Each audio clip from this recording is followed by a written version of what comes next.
Quero saudar você, querido professor, querida professora da Escola Bíblica Dominical, classe dos adultos, com a paz do Senhor Jesus. Este vídeo aqui é o nosso vídeo da lição tradicional do canal da professora Manuela Barros, e eu já quero dar bem-vindo a você que é novo neste canal, e é tradicional porque nós fazemos um roteiro baseado no estudo da nossa lição, e a lição de hoje é de número 8, Deus Espírito Santo, e o roteiro que nós preparamos é este com 3 tópicos e 3 subtópicos, que está paralelo acerca do assunto da lição, mas que ele é feito com uma didática diferenciada, e este roteiro é disponibilizado para você.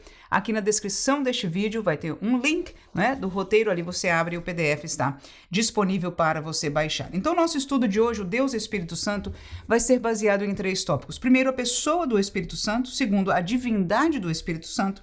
E terceiro, as obras do Espírito Santo. Como nós vemos aqui por estes nomes, por estas frases, é um estudo simples, no entanto, um estudo enraizador, aquele tipo de estudo que, apesar de não entrar em pormenores, ele nos ajuda a conhecer aquilo que é seguro, aquilo que é simples, mas que é a plena verdade acerca, neste caso, da pessoa do Espírito Santo.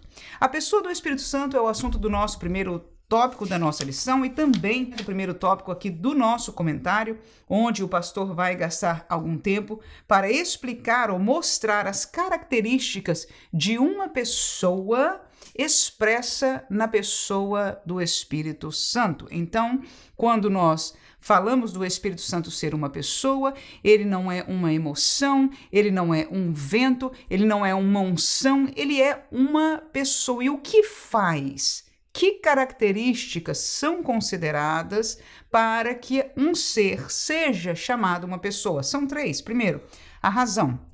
Razão ou inteligência é a primeira característica. Segunda, emoção, ter emoção, sentimento. E a terceira, ter volição, ou seja, vontade própria. Nós somos pessoas e nós temos em nós estas características: razão, emoção e vontade própria. O Espírito Santo, como pessoa, a terceira pessoa da Trindade, também o tem. E nós vamos estar provando em alguns versículos bíblicos neste tópico aqui. Primeiro, tem razão ou inteligência. Romanos 8:27 diz: e aquele que examina os corações sabe qual é a intenção do Espírito.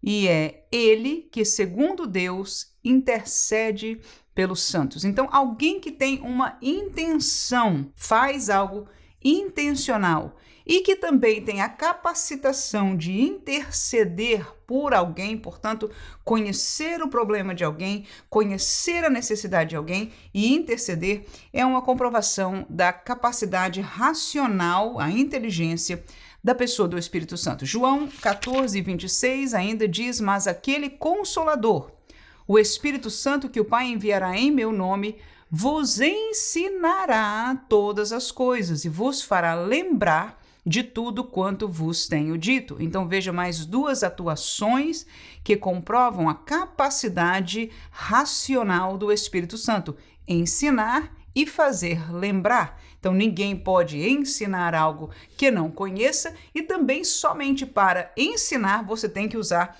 a razão também para tal. Em segundo lugar, ele tem emoção ou sentimento. Efésios 4:30 diz: e não entristeçais o Espírito Santo de Deus, no qual estáis selados para o dia da redenção. Nós, como humanos, conhecemos bem os nossos sentimentos, principalmente por causa da tristeza. Se alguém nos entristecer, a gente diz feriu, não é? O meu sentimento, feriu o meu coração. Então está aí uma comprovação paralela da pessoa do Espírito Santo. E em terceiro lugar, a sua volição, ou seja, a capacidade de ter o seu próprio querer, a sua vontade própria. 1 Coríntios capítulo 12 e versículo 11 diz: mas um só e o mesmo Espírito opera todas essas coisas, repartindo particularmente a cada um como quer. Amém?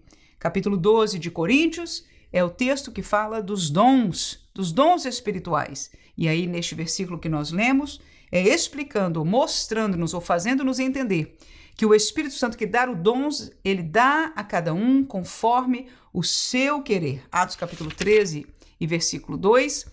Ainda mais um exemplo prático, diz o texto: e servindo eles ao Senhor e jejuando, Disse o Espírito Santo: apartai-me a Barnabé e a Saulo para a obra a que os tenho chamado.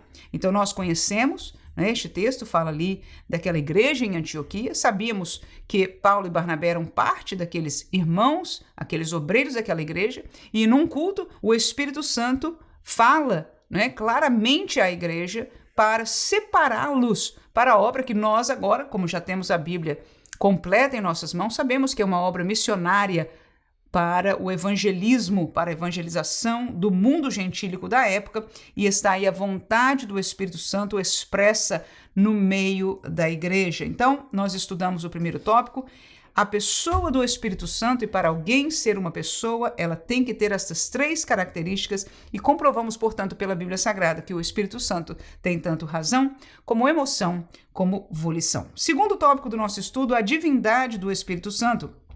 E antes de eu começar este tópico, eu quero lembrar a você que seja novo no canal que nós temos esta mesma lição de número 8 de forma comentada, ou seja, nós vamos estar lendo o texto da nossa lição e vamos estar fazendo explicações e comentários paralelos. No entanto, há praticamente 30 anos eu uso este tipo de roteiro na minha sala de aula e, portanto, tradicionalmente eu compartilho este roteiro e essa forma de estudo com você também aqui. Mas se você tiver interesse de depois assistir a aula comentada, fique à vontade, está disponibilizado já no nosso canal. Então, a divindade do Espírito Santo é o segundo tópico e vamos dividir em 3 subtópicos: a divindade na sua função, a divindade nos seus atributos e a divindade nos seus símbolos. Nós vamos ver que a nossa revista, o nosso comentarista, explicou a divindade em função daquilo que ele faz diferente das outras pessoas da Trindade. O nosso Deus é um Deus único, no entanto, nós vemos evidenciado na Bíblia 3 pessoas deste único Deus: a pessoa do Deus Pai, já estudamos sobre ela nessa série de lições, do Deus Filho e agora do Espírito Santo. Então, nós vamos reconhecer através da sua função a diferença entre essas 3 pessoas não está num poderio maior, numa inteligência maior, necessariamente numa autoridade maior, mas numa funcionalidade diferenciada. Então não há hierarquia, não há maior ou menor, mas há uma diferenciação de obras, de funções, de missões em relação àquilo que nós compreendemos, ou seja, no lidar com o homem neste plano maravilhoso da salvação que nós estamos estudando. Então, a divindade na sua função, diz João capítulo 14, versículo 17, depois saltaremos para o 26, o seguinte: o Espírito da verdade, que o mundo não pode receber, porque não o vê nem o conhece, mas vós o conheceis, porque habita convosco e estará em vós. Versículo 26, mas aquele Consolador, o Espírito Santo que o Pai enviará em meu nome, vos ensinará todas as coisas e vos fará lembrar de tudo quanto vos tenho dito. O que é que eu estou ressaltando aí com estes versículos? A primeira função que eu quero ressaltar, das tantas, mas vamos deixar somente 2 aqui para esse nosso estudo, que é diferenciada das demais pessoas, foi em estar com a igreja a viver na pessoa do crente todo o tempo desde que este se converteu até a vinda de Jesus. Porque você vai perceber que João 14 está um texto falado pelo próprio Jesus, portanto ele estava ainda aqui na terra, ele estava falando com seus discípulos, e neste contexto aí do 14 até lá no 17, quando ele faz aquela oração, é uma preparação dos discípulos para a sua partida. Ou seja, Jesus estava conversando já com eles, fazendo-lhes entender que ele não ficaria aqui na terra por muito mais tempo, mas que ele haveria de voltar para o Pai. A sua missão haveria de ser cumprida e ele teria que os deixar. No entanto, ele diz: olha, vocês não têm que ficar tristes. Por quê? Porque eu vou deixar, o Pai vai enviar em meu nome o Consolador, ou seja, outra pessoa que ficará com vocês. Este é o primeiro versículo que nós lemos.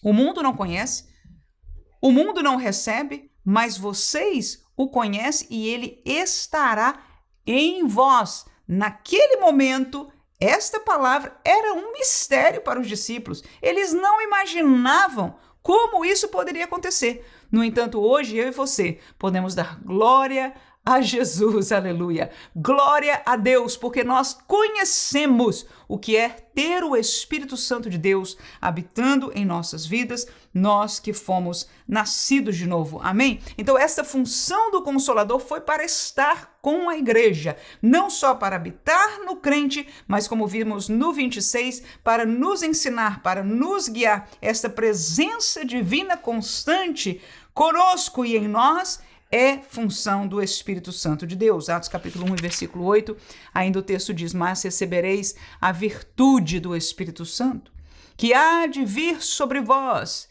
e ser-me-eis testemunhas, tanto em Jerusalém como em toda a Judéia e Samaria, e até aos confins da terra. Esta palavra aí, apesar de estar em Atos, ainda foi de Jesus, logo antes dele ascender aos céus. Mas no capítulo seguinte de Atos dos Apóstolos, o Espírito Santo seria enviado e nós conheceríamos historicamente o derramamento do Espírito Santo, o batismo com o Espírito Santo e com fogo, e esta capacitação que Jesus está dizendo aos discípulos, que vocês vão para Jerusalém e esperem até receberem esta virtude, esta novidade para eles naquele tempo, para nós, depois que aceitamos a Jesus também, queremos receber porque há uma segunda, na verdade não só duas funções do Espírito Santo, mas estamos deixando aqui, que é um revestimento. Existe um enchimento, existe a realidade dele vir habitar em nós, quando nós nascemos de novo, quando aceitamos a Jesus, quando nos arrependemos, quando confessamos ao Senhor pela fé, então ele vem habitar no nosso coração. Esta é uma função que nós mencionamos e esclarecemos pelo texto de João 14, mas este texto de Atos 1 e 8, Jesus está falando sobre um revestimento que também tinha um porquê e um para quê. Aleluia! Capacitar o crente para a obra maior da igreja, que é a evangelização. Ser testemunha de Jesus, do Evangelho de Cristo Jesus por todo mundo, é a obra que Jesus deixou para a igreja fazer, mas ele mesmo disse, recebam primeiro a virtude do Espírito Santo, e este revestimento é algo que nós temos disponibilizado na pessoa do Espírito Santo também. Em segundo lugar, a divindade nos seus atributos. Como assim? Como Deus tem atributos que são únicos para Deus. O texto da nossa lição, em uma lição para trás, chamou de incomunicáveis. E nós vamos aprender através de alguns versículos aqui que o Espírito Santo também tem na sua pessoa, já estudamos que ele é uma pessoa, os mesmos atributos divinos. Portanto, ele é Deus. Romanos 15, 19, vamos já aos textos. Pelo poder dos sinais e prodígios, na virtude do Espírito de Deus, de maneira que desde Jerusalém e arredores até o Ilírico, tenho pregado o Evangelho de Jesus Cristo. Então nós vemos aí a virtude do Espírito de Deus, os sinais e prodígios, ou seja, todo o poder que da mesma maneira que Deus tem em atuar, o Espírito também tem. Atos capítulo 5, versículo 3 e 4. Então, mesmo Deus que fez sinais e prodígios no Antigo Testamento, é o Deus que pelo Espírito Santo faz sinais e prodígios em nossos dias. Atos capítulo 5, versículo 3 diz, disse então Pedro, Ananias, por que encheu Satanás o teu coração, para que mentisses ao Espírito Santo e retivesses parte do preço da herdade, guardando-a não ficava para ti, e vendida não estava em teu poder? Por que formaste este desígnio em teu coração? Não mentiste aos homens, mas a Deus. Vamos nos lembrar do que está acontecendo aí neste texto? Havia um casal da igreja no tempo, apostólico ali, no tempo do Pentecoste, que como outros irmãos estavam vendendo suas propriedades e trazendo dinheiro para Pedro e os demais apóstolos, para que providenciasse para os necessitados da igreja, eles também entenderam de fazer, mas decidiram entre si guardar uma parte para eles. E quando eles foram entregar para Pedro, Pedro disse essas palavras que nós acabamos de ler. O interessante é que o assunto entre Ananias e Safira foi combinado em segredo, ou seja, ninguém mais a não ser eles, um e o outro, o casal, sabia sobre este assunto, por quanto foi vendido e que eles não estariam entregando porque foi só ele. Na verdade, eles estiveram na presença de Pedro separados um dos outros. Neste momento aí está só Ananias e Pedro. E aí Pedro fala essa palavra muito interessante. Primeiro como é que Pedro descobriu? A resposta está implícita, mas muito clara nas suas palavras, que ele disse: você, Ananias, você não mentiu aos homens, você mentiu ao Espírito Santo de Deus. Ou seja, o Espírito Santo de Deus conhece todas as coisas, inclusive o que está dentro da sua casa, dentro do seu pensamento, todas as coisas, porque ele é Deus, ele é onisciente. Então, naquele momento, ficou explícito para Ananias, primeiro, que o Espírito Santo vê todas as coisas, mas segundo, que ele estava operando na vida de Pedro, fazendo revelar aquilo que aconteceu. Salmo 139, versículos 7 e 8, diz o seguinte: para onde me irei do teu espírito? Ou para onde fugirei da tua face? Se subir ao céu, tu aí estás. Se fizer no céu a minha cama, eis que tu ali estás também.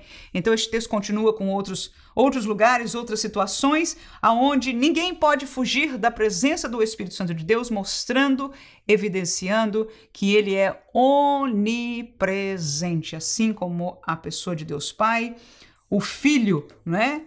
Como está hoje ou desde a criação também, com exceção do tempo que ele estava em carne, ele tem a onipresença porque ele é Deus, e nós vemos aí evidenciado também a onisciência no anterior e a onipresença neste texto. Agora, em terceiro lugar, a divindade nos seus símbolos. Então nós vamos ver, o estudo para nós aqui da nossa lição nos traz alguns símbolos, né, do Espírito Santo, e isto nos ajuda a entender o caráter e a função do Espírito Santo, e ele é expresso através de alguns símbolos. Nós vamos ler 3 versículos aqui, João capítulo 3, versículo 8. O texto diz: o vento assopra onde quer, e ouves a sua voz, mas não sabes de onde vem nem para onde vai, assim é todo aquele que é nascido do Espírito. Então, essa simbologia, essa comparação com o vento, que você não pode ver, mas você sente, aleluia, você não pode ver, você não sabe de onde vem, você não sabe de onde vai, para onde vai, mas você o sente. É uma realidade, é um paralelo lindo da pessoa, da atuação, do sentir, do entender na nossa prática de crente, a pessoa do Espírito Santo de Deus. Atos capítulo 2, versículo 3 diz: e foram vistas por eles línguas repartidas como que de fogo, as quais pousaram sobre cada um deles. E é interessante que mesmo João Batista, que veio antes de Jesus, ele era um profeta de Deus, e ele falou: aquele que vem depois de mim vos batizará, né, com o Espírito Santo e com fogo.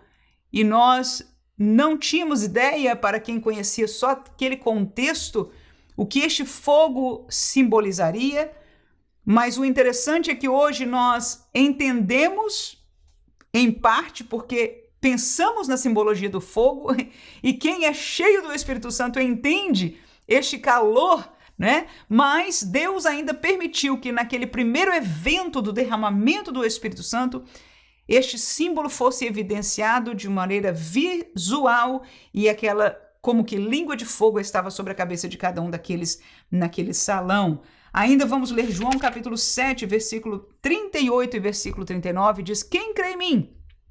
Como diz a Escritura, rios de água viva correrão do seu ventre. E isso, disse ele, do Espírito que haviam de receber os que nele crescem, porque o Espírito Santo ainda não fora dado, por ainda Jesus não ter sido glorificado. Veja que estudo glorioso aí neste texto de João. Aleluia! Então, aqueles rios de água viva que estavam por existir dentro da vida do crente, estava se referindo, era uma simbologia, esta água, portanto, este rio de água viva, era o Espírito Santo que haveria de receber os que crescem. Ou seja, quando nós somos salvos e nós recebemos a pessoa do Espírito Santo em nossas vidas, ele frutifica. Ele é como um rio que emana virtude fresca de dentro, porque ele está habitando lá dentro de nós.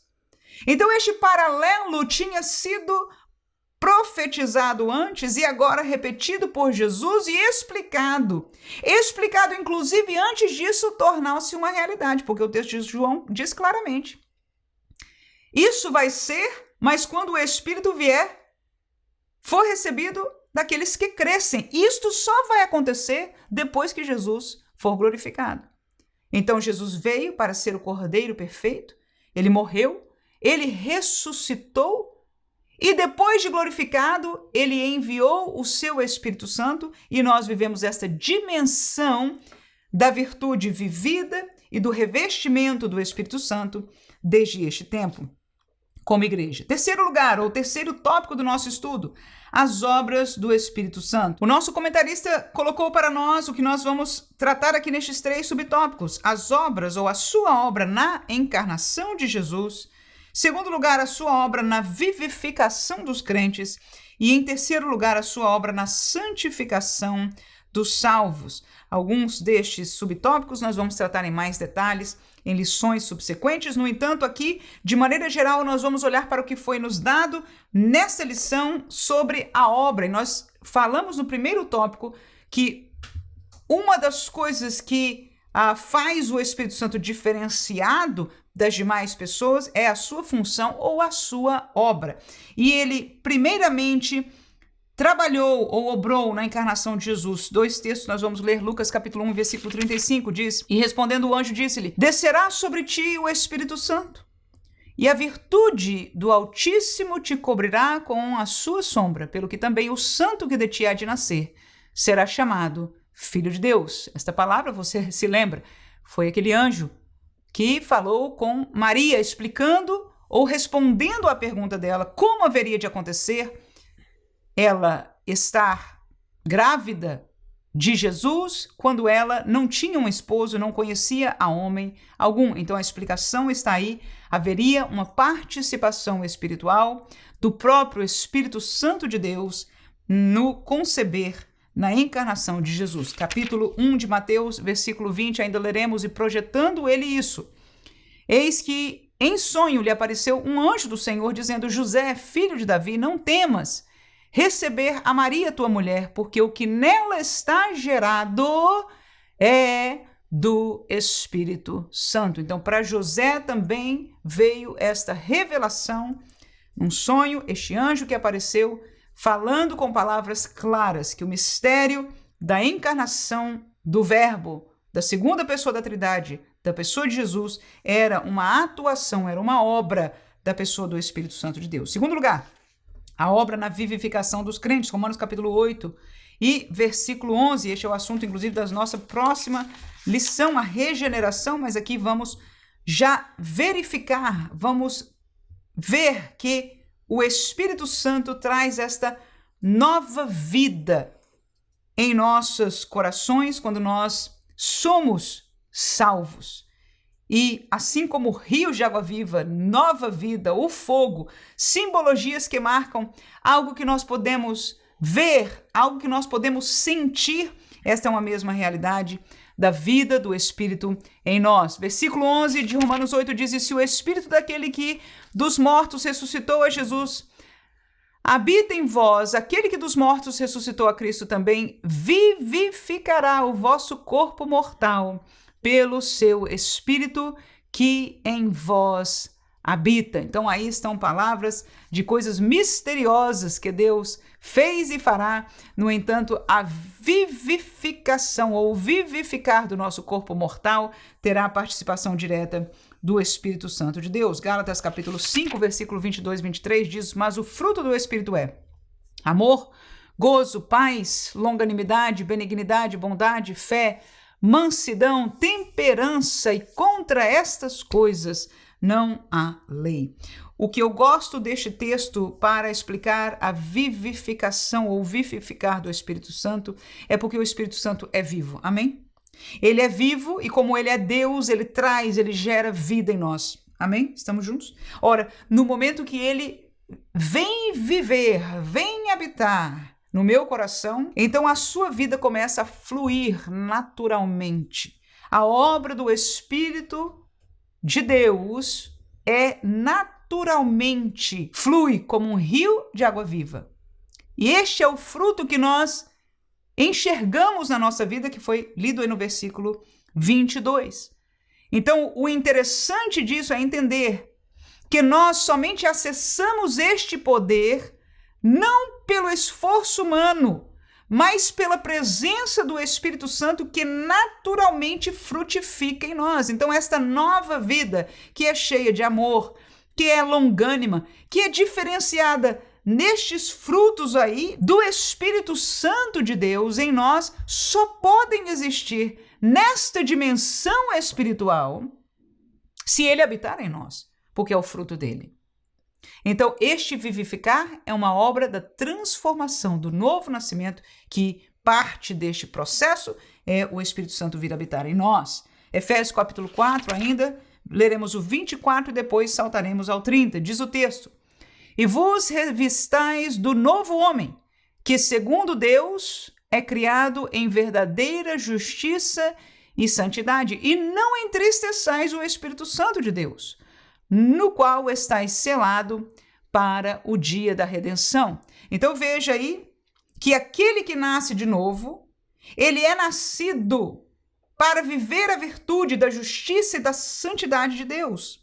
Estas virtudes são virtudes, atributos naturais de Deus, aqueles que são comunicáveis, que o homem antes de pecar tinha em sua perfeição neles, mas que o pecado destruiu ou diminuiu ou trouxe uma impossibilidade de viver. Agora, pelo Espírito Santo, ele traz de volta esta vida espiritual, portanto, a capacitação de viver tais atributos que espelham a imagem do nosso Deus. E o segundo versículo nós vimos é que ele se entristece. O segundo versículo nós vimos é que nós somos selados nele para a redenção. Também esta vida, esta marca, a pessoa do Espírito Santo é a marca espiritual em nós, que nós estaremos para sempre, por toda a eternidade com Deus. A obra da santificação dos salvos vai ser a terceira obra que nós vamos estudar neste tópico aqui. 1 Coríntios capítulo 6, versículo 11, falamos da encarnação de Jesus, falamos da vivificação dos crentes e agora terminaremos com a santificação dos salvos. 1 Coríntios 6, 11 diz: e é o que alguns têm sido, mas haveis sido lavados, mas haveis sido santificados, mas haveis sido justificados em nome do Senhor Jesus e pelo Espírito do nosso Deus. Muito bem, essa colocação paulina explica que nós já não vivemos, não atuamos como o mundo, e são os versículos anteriores.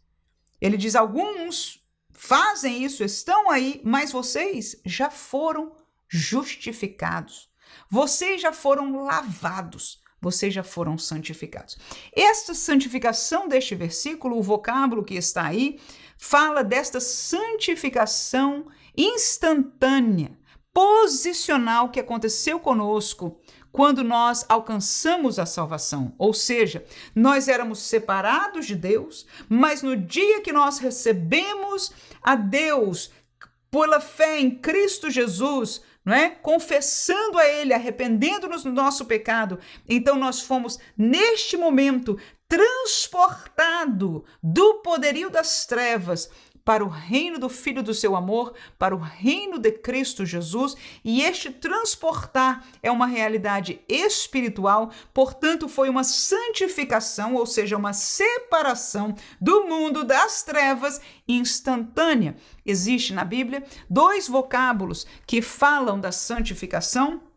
Ambos estão vinculados com a obra da salvação, e a primeira é mencionado aqui, essa santificação posicional que pelo Espírito nós somos levadas a ela. Gálatas capítulo 5, versículo 16, diz: digo, porém, andai em espírito e não cumprireis a concupiscência da carne. A nossa carne tem desejos, nós temos as nossas fraquezas, nós estamos em contato com o mundo, e aí o texto de Paulo aos irmãos da Galácia é: se vocês andarem em espírito, Vocês não vão dar vazão.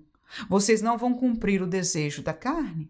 Ora, este andar em espírito, então, trata-se da ajuda do Espírito Santo para uma santificação gradual, progressiva, que é o segundo tipo de santificação, é um vocábulo diferente no original, mas que explica isso mesmo. Nós fomos salvos posicionalmente, viemos para o reino de Deus, e estando aqui, nós a cada dia aprendemos, nós nos santificamos, nós nos aproximamos de Deus, nós nos aperfeiçoamos em servir a Deus, nós conhecemos mais a Deus, e este processo, ele existe, ele é bíblico, e é o Espírito Santo que obra, que nos capacita, que nos ajuda nesta jornada. Então, foi bastante teologia, bastante doutrina que nós estudamos aqui sobre o Espírito Santo, uma lição rica neste conhecimento, e mais uma vez você é convidado de estar conosco na lição comentada neste canal, já está disponibilizada e nós estaremos com vocês. Se não, se esse é o seu roteiro de estudo que você vai levar, que Deus abençoe, que Deus te use em nome de Jesus e seja uma classe abençoada neste fim de semana.